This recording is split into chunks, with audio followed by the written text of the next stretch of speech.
沈文成。皆様こんばんは。はい、ラオベルさん、こんばんは。初回の台湾一番歌手、沈文成先生、流浪之歌、小林明さん。はい、どうぞ。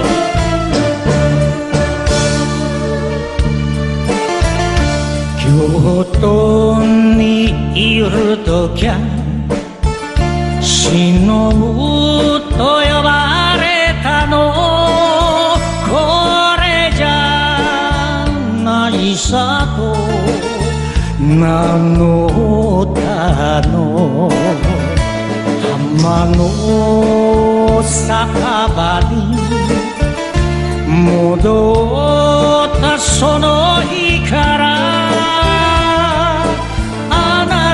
探してくれのまずは昔の名前出ています。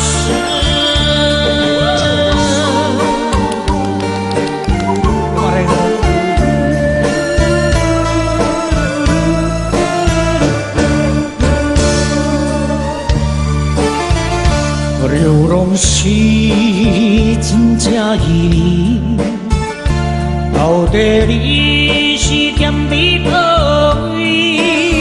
每日来流浪过日，也是要找你。随日5月1时，我踏着来阮开。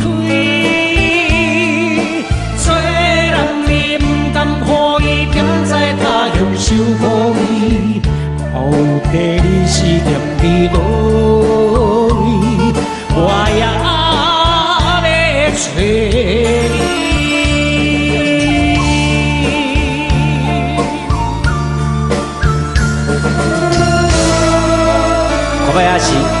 林明的一首《流浪之歌》。